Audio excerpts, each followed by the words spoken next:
Donc, pour nous résumer, nous avons dit que les troglodytes passent par certaines étapes. La première étape, c'est quoi? C'est la monarchie, même une monarchie absolue. La deuxième étape, c'est l'oligarchie. La troisième étape maintenant, c'est l'anarchie. Donc, l'anarchie, on dit de définir qu'est-ce que c'est que l'anarchie. Donc, on sait que l'anarchie, c'est lorsqu'il n'y a pas d'autorité. Manque d'autorité, absence totale d'autorité, d'État, et une désorganisation de la société. C'est ça qu'on appelle l'anarchie, où chacun fait ce qu'il veut, où les plus forts dominent les plus faibles, comme dans une société des animaux, où nous remarquons que quand il y a un troupeau de bêtes, le plus fort devient le chef. Mais ça ne prend pas de temps. Un beau jour, ce chef-là aussi sera détrôné par un autre chef. Donc, c'est ça qu'on appelle l'anarchie. Donc, l'anarchie, c'est quoi? Comme pour nous résumer, on dit que c'est un système politique qui se caractérise par l'absence de l'État. Donc, il y a le désordre, la pagaille et le chaos.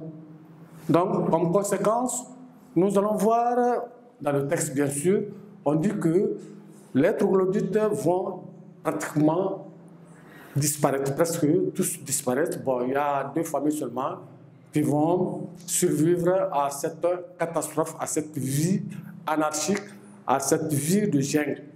Donc, ils vont pratiquement tous disparaître à cause de l'anarchie.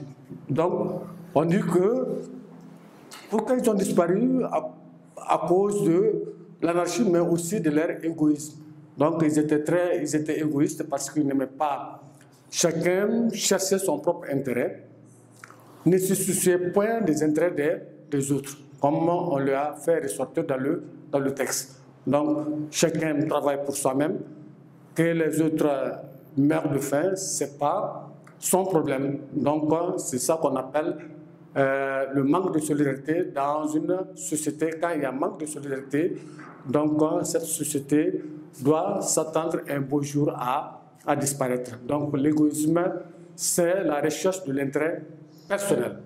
Ensuite, ces troglodytes, dans l'anarchie, on ne peut pas mettre en place une société organisée, bien organisée.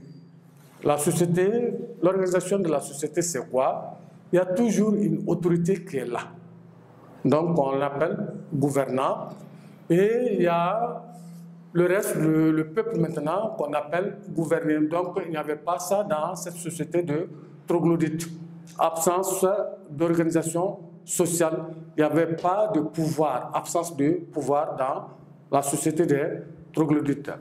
Donc, dans leur quotidien, dans leur comportement de tous les jours, nous remarquons que les troglodytes foulèrent aux pieds les règles les plus élémentaires de la vie sociale. Ces règles de la vie sociale, c'est quoi? La droiture, le respect, la bonne foi. Et les troglodytes n'avaient pas ces caractères, donc ils vont tous disparaître. Donc, en synthèse, nous pouvons dire, dans ce texte, les méchants troglodytes, Montesquieu veut tout simplement montrer que sans une autorité, sans pouvoir, il n'y a pas de société vivable. On ne peut jamais vivre dans une société où il n'y a pas d'autorité. Parce que l'absence d'autorité fait que chacun fait ce qu'il veut. Donc, c'est la pagaille qui va s'installer, le chaos. Donc, c'est pratiquement la disparition des hommes. Donc, toute société ne peut exister sans autorité. Donc, il faut qu'il y ait une autorité pour la bonne marche de la société. Mais malheureusement, les troglodytes, les méchants troglodytes n'avaient pas d'autorité. Ils voulaient vivre dans l'anarchie, pensant qu'avec l'anarchie, ils pourraient se tirer d'affaire. Alors que l'anarchie, dans une société anarchique, est une société qui est vouée à l'échec. Merci et à la semaine prochaine.